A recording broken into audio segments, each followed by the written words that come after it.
drug addiction, VA benefits, whatever the case may be. We're going to make it a one-stop shop.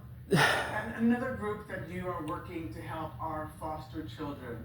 And in California, about 1 in 3 foster youth end up homeless after they age out of the system. And another 25% are incarcerated by the age of 24. Oh Those my are God. very disturbing statistics. Yeah.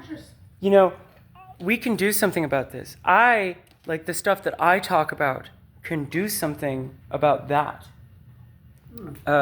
Because, look, in my opinion, we should all be living in villages anyway.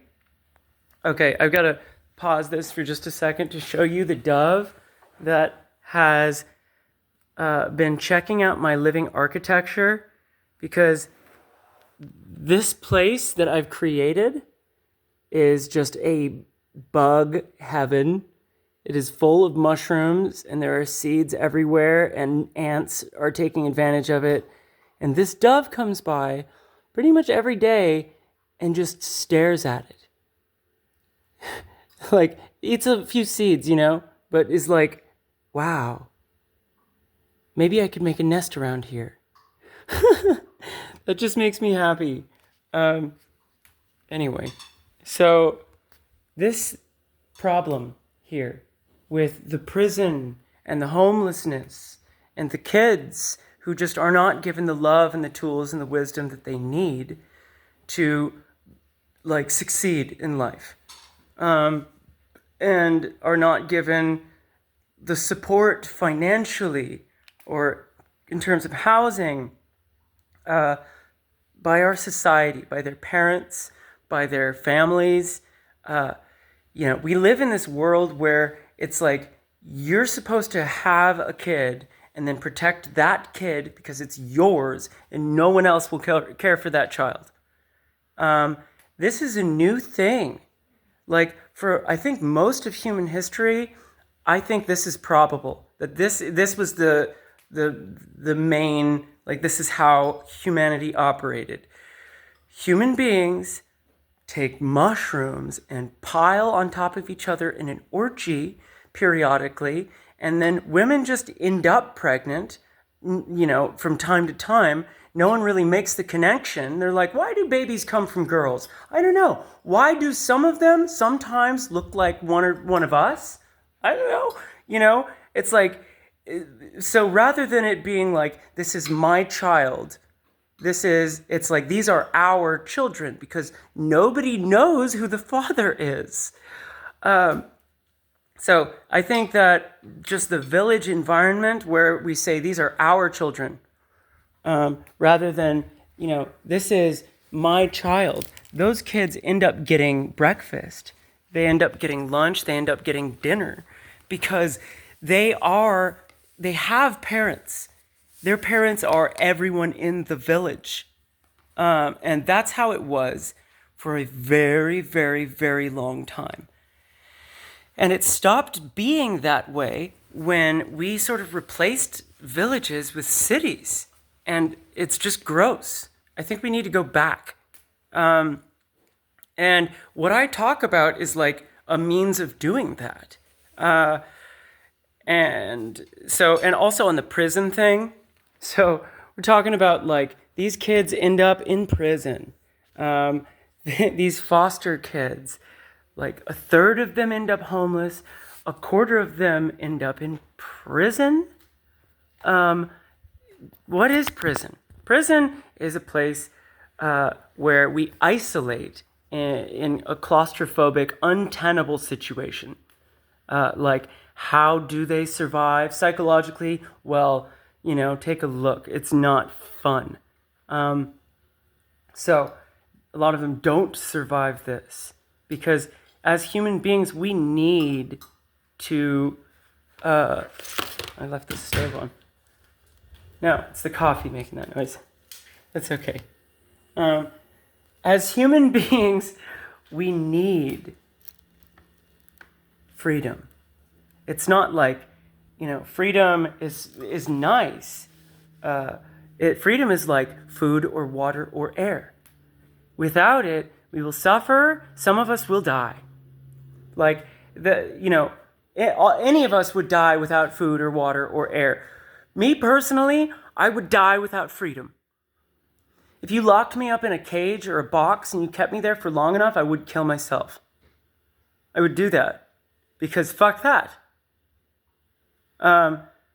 So, I'm not saying that if you are locked up, you should kill yourself. You should definitely, if there's a chance that you're getting out, forget that line of thinking, okay? I want to, there's this beautiful idea that I had a while back that sounds a lot like hell. And so as an ecologist and somebody who's obsessed with living architecture and terraforming and biotechnology, biomimicry, living architecture,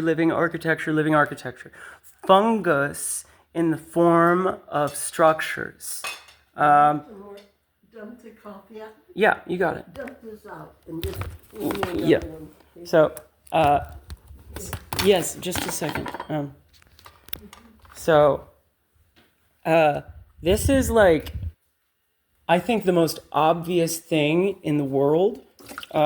Fungus is like meant to produce architecture. It does produce architecture in nature. It weaves together all of the fallen trees into this forest floor that is like a structure. It is like a single thing, right? But it does so in basically random formations, just like our volcanoes spill liquid earth into random formations. We can, in both cases, control those formations. So by using fungus architecture, we can create labyrinths, sanctuaries, giant structures. We can even create floating garden islands, and not necessarily just with fungus. This is like relies on a cellular support structure that holds fresh water and nutrition. It's pretty hot. Oh, yeah, I don't think I can drink it. Well, let me pour some water in it. So we're talking about a floating freshwater system in the sea that supports floating garden islands, which could become enormous. Well, let's say one of these floating garden islands we're talking about making heaven on earth, really. But one of these garden islands is essentially hell. Hold on. I'm just going to put a few drops of cold water in there. Thank you. That'll be enough. Okay. So one of these garden islands is like, if you're a hateful, terrible person and you fuck somebody up, you cause some harm. Oh, God. Burn my mouth. Yeah, let me put some more in there for you.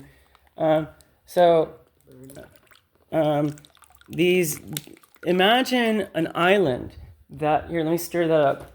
Imagine an island that doesn't allow you to leave if you're harmful. It doesn't allow you to leave until it knows that you have learned that you are kind, that you are not an asshole. And so if you end up in this place and it is able to deduce that you're a dick, it grabs your leg and it pulls you down the rabbit hole. And then you find yourself in a labyrinth, which, is just a series of puzzles that teach. And this is a garden. This is not a terrible place to be. But, it's not going to let you leave without learning these lessons. So such a place could act as a sanctuary and a prison. And without just destroying people's well-being, destroying their lives like they're nothing, worthless, trapped in a fucking box their entire lives, made of concrete. Are you kidding? ugh, evil, evil, evil. This is the best you could cook up. You have people in your society that are problematic, right? And they're going around causing problems. And the best thing that you could cook up is that. We lock them in a box. And don't ever let them leave. Because, like, God forbid, we try to actually change who they are. Like,